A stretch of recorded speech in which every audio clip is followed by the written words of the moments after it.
दोस्तों नमस्कार। मैं सहायक प्राध्यापक एन ए कार्यकर आनंदीबाई रावरानी कला वाणिज्य विज्ञान महाविद्यालय वैभववाड़ी। मित्रों, हम प्रश्न पत्र 5 का अध्ययन कर रहे हैं और इसमें काला पत्थर नाटक का कथानक हम देख रहे हैं। हमने यहाँ तक देखा था कि पुलिस वाले का प्रवेश होने के पश्चात दुर्जन जो है वहाँ से भाग जाता है और वहाँ पर प्रभात का प्रवेश होता है। प्रभात पुनिया से कहता है कि मैंने ही दुर्जन को सरपंच के यहाँ देखा था और उसकी बातों से मुझे लगा कि यह तुम्हारे पास ही आएगा, कुछ गड़बड़ करेगा। तो प्रभात ने ही पुलिस वाले को 500 रुपया देकर उसके यहाँ भेजा था और 200 दे देता तो वह उसे शराब पीकर मारपीट करने का इल्ज़ाम लगाकर दुर्जन को थाने में बंद कर देता। और सरपंच से प्रभात की बात हो चुकी है और वह तलाक पुनिया को देने वाला है। पुण्य कहते हैं मैं बहुत परेशान हो चुकी हूँ प्रभु।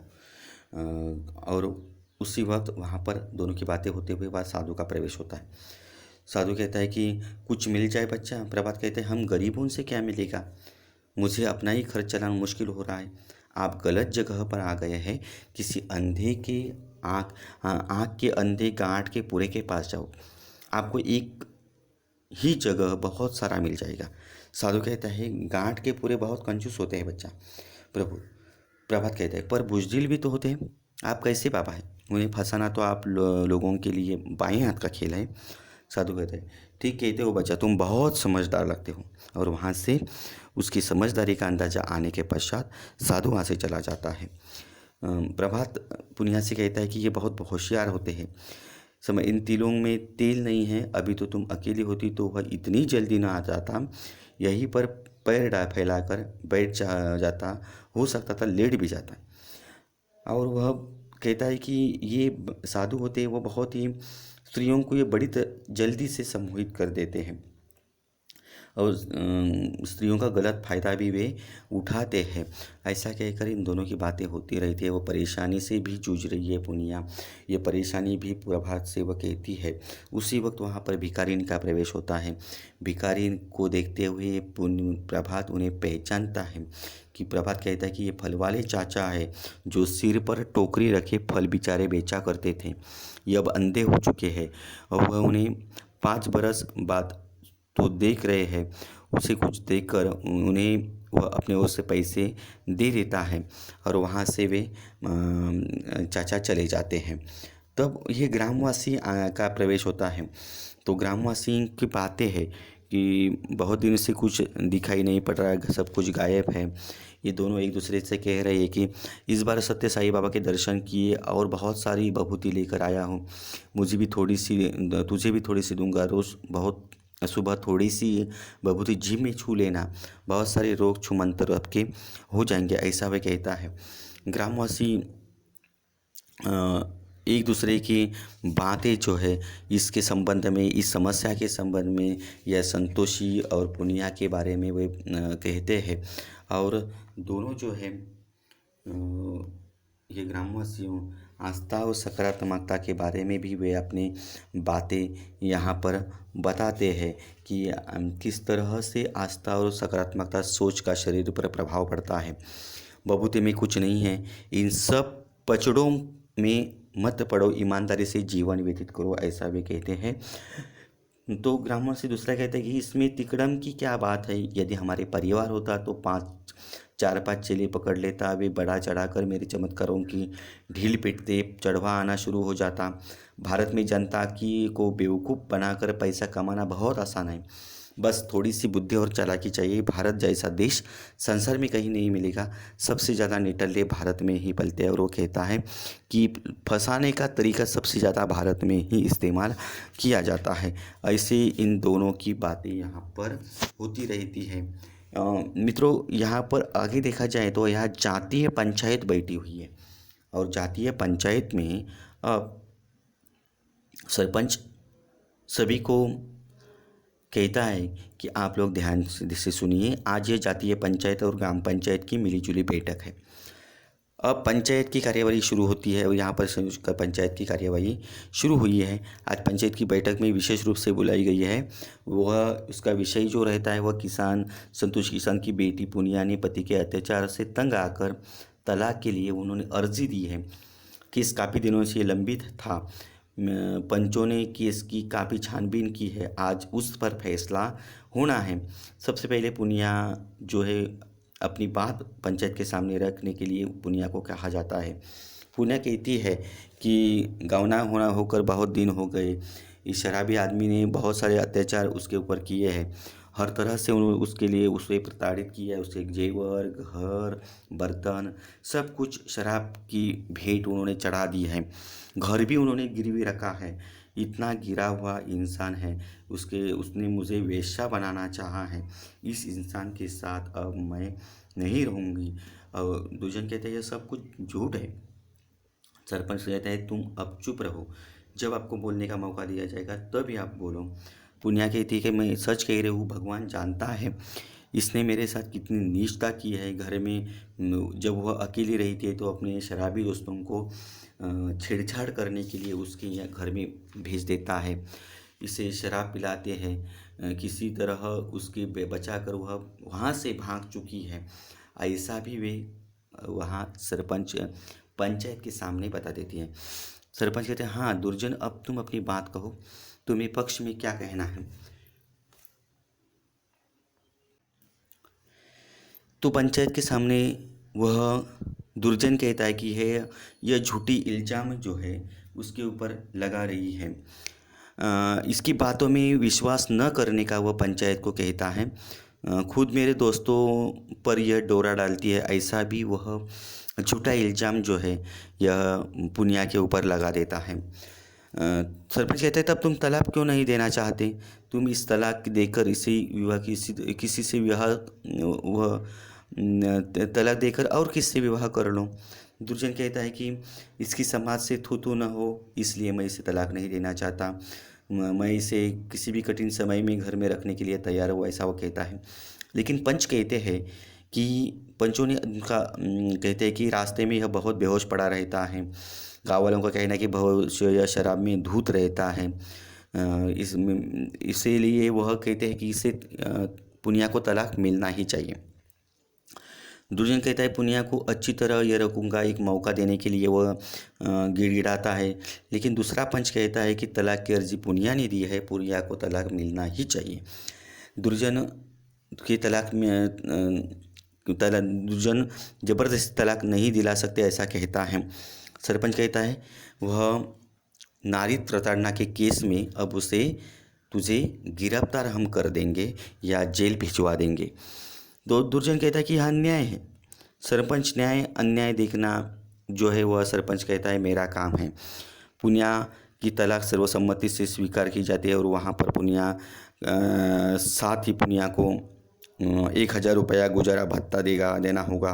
दुर्जन गुजारा भत्ता नहीं देता तो उसे जेल जाना होगा, अदालत में केस दे दूंगा। दुर्जन कहता है कि मेरे पास गुजारा देने के लिए पैसा नहीं है। पुनिया कहते हैं मुझे इसका एक भी पैसा नहीं चाहिए, मैं मेहनत मजदूरी करके मेरा पेट पाल लूँगी। सरपंच कहता है ठीक है, बिना गुजारा भत्ता की ही तलाक स्वीकार की जाती है। और बड़बड़ाते हुए वहाँ से दुर्जन का प्रस्थान हो जाता है। अब सरपंच दूसरी अर्जी जो है, अब यहाँ एक अर्जी पर जो है उसका तलाक स्वीकार की जाती है, पहले अर्जी पर काम होता है। दूसरी अर्जी की सुनवाई शुरू हो जाती है। दूसरी अर्जी जो है वह संतोषी किसान का कर्ज जो नहीं चुका पा रहा है।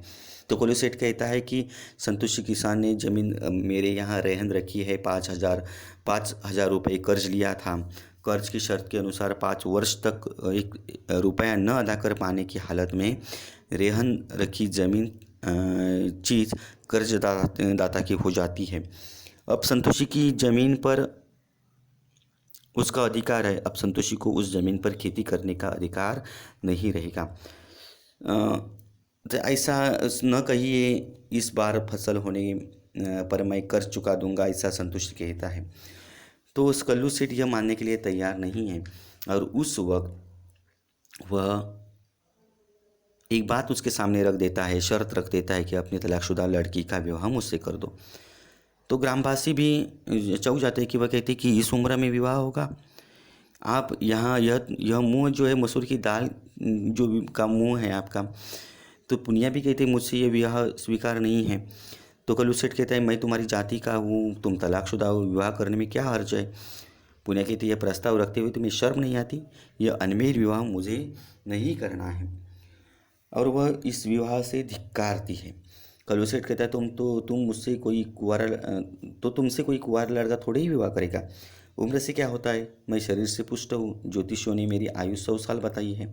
पुनिया कहते हैं अब कोई विवाह नहीं कर अब मुझे अब कोई नई विवाह नहीं करना है। कल्लू सेठ कहता है मैं तुम्हारे भले के लिए कह रहा हूँ, तुम भी सुखी रहोगे और तुम्हारा बाप भी। पूरी ज़मीन उसे वापस मिल जाएगी, सोच लो, नहीं तो बाद में पछताओगी। कर्ज अदा न कर पाने के हालत में तुम्हारे बाप को जेल भी जाना पड़ेगा। संतोषी कहता है मैं जेल जाने के लिए तैयार हूँ, ऐसी ज़िंदगी जीने के बदले मैं जेल जाना ही पसंद करूँगा। और यह पुनिया कहते हैं कि आपकी ये मनगढ़ंत बातें हैं, इस बातों पर मैं विश्वास नहीं करता। उसी वक्त सरपंच कहता है कि खैर छोड़ो, इनकी बात न तुम्हारी रही न इनकी, ये मेरी बात ध्यान से सुनो। देखो ये 2 पत्थर मैंने नीचे से उठाए हैं, एक काला है एक सफ़ेद है। इन्हें मैं इस झोले में डालता हूँ और वह सभी को दिखाकर यह पत्थर जो है दोनों काले और सफ़ेद पत्थर को झोले में डाल देते हैं। पंच दो, हाँ एक काला और एक सफ़ेद पत्थर पड़ा है। सरपंच कहता है आँख मूंद कर दूसरी तरफ देखते हुए झोले से एक पत्थर आपको निकालना होगा। यदि सफ़ेद पत्थर निकालोगी तो तुम्हें कल्लू सेठ से विवाह नहीं करना पड़ेगा और तुम्हारे बापू का कर्ज भी माफ़ हो जाएगा। लेकिन यदि तुमने काला पत्थर निकाला तो तुम्हें सभी के सामने अभी कल्लू सेठ से विवाह करना पड़ेगा और तुम्हारे बापू द्वारा कल्लू सेठ से लिया गया कर्ज माफ़ हो जाएगा। यानी पत्थर चाहे काला निकले या सफ़ेद, कर्ज दोनों स्थितियों में माफ़ हो जाएगा। तो अपने भाग्य को आजमा कर देखो। यदि कल्लू सेठ से तुम्हारा विवाह विधाता ने लिखा होगा तो काला पत्थर निकलेगा, यदि नहीं लिखा होगा तो सफ़ेद पत्थर निकलेगा। अब तो तुम्हें कोई ऐतराज़ नहीं। पुनिया मुझे थोड़ा सोचने दो, और वह सोचती है और सरपंच कहता है तो सोच लो, अच्छी तरह से सोच लो, ये तुम्हारी ज़िंदगी का मामला है। पुनिया सोगत में वह सामने आकर सोगत में लगता है मेरे साथ छल किया जा रहा है। वह मन में ही बोल रही कहीं झोले में 2 काले पत्थर तो नहीं डाल दिए, मैं क्या करूं। यदि मैं पत्थर निकालने से इनकार करती तो बापू का कर्ज नहीं माफ़ होगा। हो सकता है ये लोग फरेब करके उन्हें जेल में डालवा दें। तब मैं क्या करूं। यदि मैं एक साथ दोनों पत्थर निकाल कर भेद खोलने का प्रयास करती तो भी काम नहीं चलेगा, कर्ज तो माफ़ होगा नहीं। यदि मैं पत्थर निकालती हूँ और वह काला निकलता है तो उस खुसट बुड्ढे के साथ विवाह करके पूरी ज़िंदगी नरक भोगना पड़ेगा।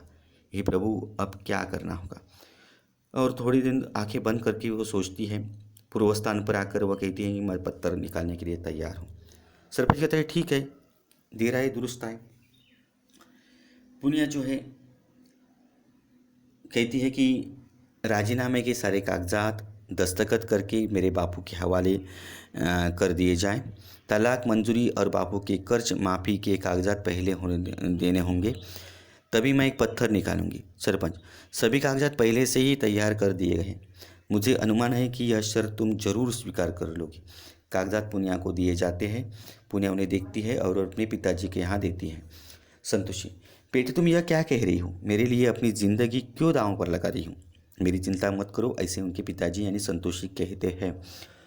पुनिया कहती कि ईश्वर को यही मंजूर था, मैं पूरी तरह घिर चुकी हूँ बापू, अब मेरे भाग्य में जो लिखा है वही होगा। ऐसा कहती हुई वह टेबल पर रखे उस झोले में को देखती है। सरपंच हार पहले से ही लेकर आ गए हो, ऐसा कल्लू सेठ को कहते हैं। कल्लू सेठ कहता है पुनिया से मेरा विवाह होना लिखा है, मैं पहले ही स्वप्न में देख चुका हूँ, मेरा स्वप्न जरूर सच होगा।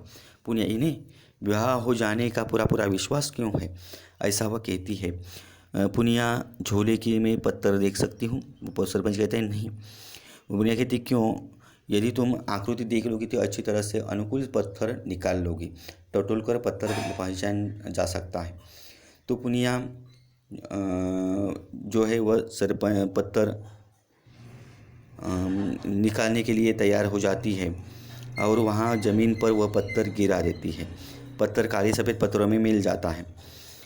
पुनिया अरे पत्थर तो नीचे गिर गया, मैं देख रही ही नहीं पाई कि काला था या सफ़ेद। कर लो। इसने पत्थर जानबूझकर नीचे गिरा दिया। काला ही रहा होगा इसलिए गिरा दिया। पुनिया, मैं भगवान की कसम खाकर कहती हूँ कि यह पत्थर मैंने नहीं देखा था। तो अब ये दोनों संकट में आ जाते हैं, सरपंच और काला कल्लू सेठ। कल्लू सेठ कहते कि ऐसा कैसे हो सकता है। पुनिया, खैर कोई बात नहीं, मैं झोली से दूसरा पत्थर निकालती हूँ। यदि वह सफ़ेद होगा तो मैंने पहले काला पत्थर निकाला था, और यदि काला निकलेगा तो पहले मैंने सफ़ेद निकलवा था। तो कल्लू सेठ कहता है नहीं नहीं, दोबारा नहीं निकलोगी।